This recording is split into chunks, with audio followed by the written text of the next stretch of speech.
Olá, tudo bem? Vamos retornar à nossa conversa a respeito de leis penais no tempo. Uma notícia importante está no artigo 3º, quando fala de lei penal temporária ou excepcional, que são aquelas leis editadas em situações muito especiais. Imaginemos uma grande calamidade pública, um período de guerra e assim por diante. Para que a própria lei tenha alguma força normativa, o legislador diz que, mesmo cessada a vigência dessa lei temporária ou excepcional, ela continuará a produzir seus efeitos. Então, aqui não há muito que se falar naquilo que tratamos na aula anterior a respeito de retroatividade, ultraatividade da lei penal. Ela vai vigorar, vai continuar produzindo efeitos, vencida a sua vigência, seja mais favorável ou contrária ao acusado, porque são leis, insisto nesse ponto para ficar bem claro, editadas para períodos muito especiais, muito próprios. E não faria sentido que, vencido esse período, ela não mais produzisse efeito. Por quê? Porque, sendo assim, todo mundo iria praticar aquela determinada conduta. Vou dar só um exemplo, criando aqui uma hipótese. Fica criminalizada a compra de 3 botijões de gás, mais de 3 botijões de gás por pessoa durante um mês. Imaginemos uma guerra e essa regra. Como eu sei que a lei vai vigorar apenas durante a guerra, e é uma guerra aparentemente de curta duração, eu compro 300 botijões, sabendo que até a investigação, o processo e tal, essa lei já não mais, aspas, produziria efeitos porque a guerra terminaria. Obviamente que se instalaria um caos, né? Então o artigo 3º tem essa peculiaridade. Gente, outros temas muito importantes sobre normas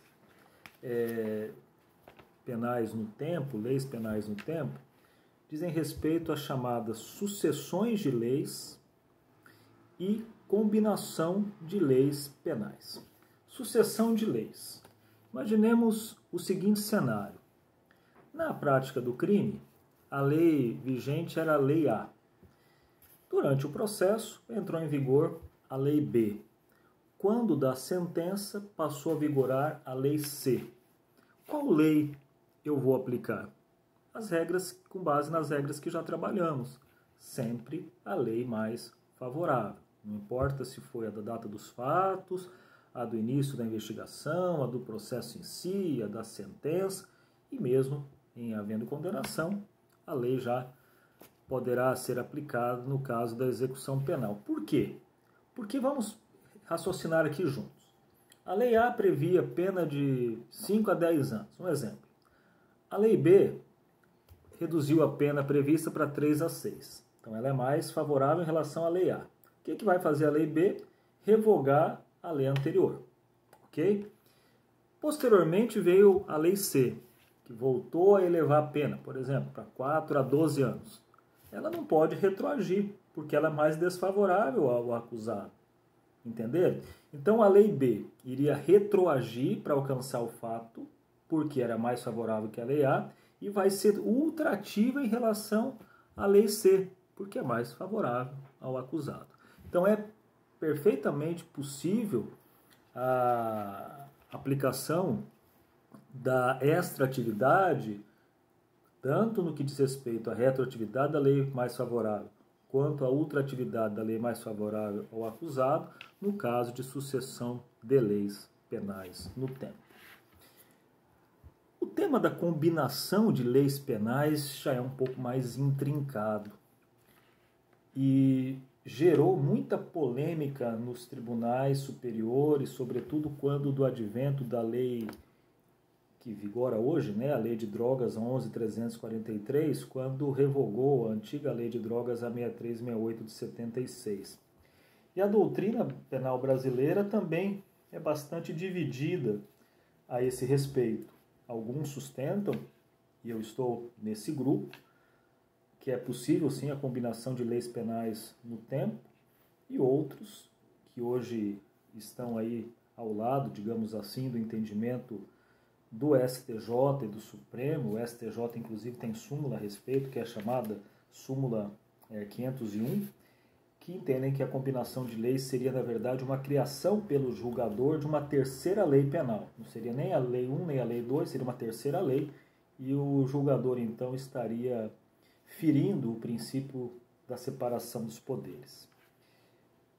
Para a corrente que defende a possibilidade da combinação e que contou com julgados no Supremo, no STJ, houve uma época, para vocês terem uma ideia, em que 11 ministros do Supremo votaram, isso, salvo engano, em 2011, o resultado foi 5-5. E aí se aplicava a combinação de leis penais, mas o julgado mais recente, 2013, da relatoria do excelente ministro Ricardo Lewandowski, é de que não cabe essa possibilidade. Até cito aqui, interessante, é o RE 600-813 do Supremo Tribunal Federal do ano de 2013. Bom, o que seria então a combinação das leis penais? Vamos pegar o caso concreto da lei de drogas, para ficar bem clara a explicação. Antigamente, a lei anterior, o artigo 12, criminalizava o tráfico de drogas nas suas diversas ações, como tem hoje o artigo 33 da Lei 11.343, com pena mínima de 3 anos. A atual lei, ela tem pena mínima de 5 anos, mas ela trouxe uma importante inovação no parágrafo 4º, que diz respeito ao chamado tráfico privilegiado, inclusive com base no entendimento do Supremo Tribunal Federal, que se deu mediante, interessante vocês saberem disso, um precedente aqui do nosso Estado, uma decisão lá do nosso querido amigo, colega magistrado José Henrique Caster Franco, lá em Nova Andradina, quando juiz criminal à época, em que aplicou o parágrafo 4º, né, a uma situação de transporte de drogas, reconhecendo que não era crime hediondo, enfim, essa matéria chegou ao Supremo, que entendeu que realmente o tráfico privilegiado não é crime hediondo. Aliás, aqui eu sempre partilhei do mesmo pensamento do querido amigo Caster. Bom, mas de qualquer maneira, então se criou a figura do tráfico privilegiado com uma importante causa de diminuição de pena, de 1/6 a 2/3. Logo, em um acusado preencher os requisitos do parágrafo 4º do artigo 33 da Lei de Drogas, primário, bons antecedentes, não ser de organização criminosa, não se dedicar à prática de crimes, a redução da pena, se no máximo, pode fazer com que a pena mínima do tráfico seja de 1 ano e 8 meses. A lei anterior, 3 anos, a lei agora com a redução seria 1 ano e 8 meses, ok? O que se discute nesse exemplo?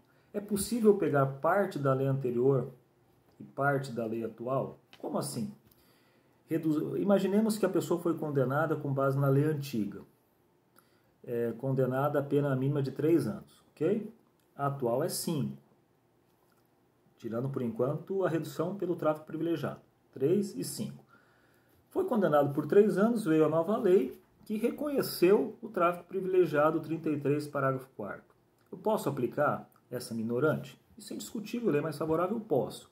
Mas eu posso aplicar com base nos 3 anos, que era a sanção prevista no artigo 12 da lei revogada, ou teria que aplicar a nova lei integralmente, ou seja, 5 anos, reduzindo aí então de 2/3, ficaria a pena em 1 ano e 8 meses. Ou posso reduzir dos 3 anos, 2/3, 3 anos, ficando a pena em 1 ano.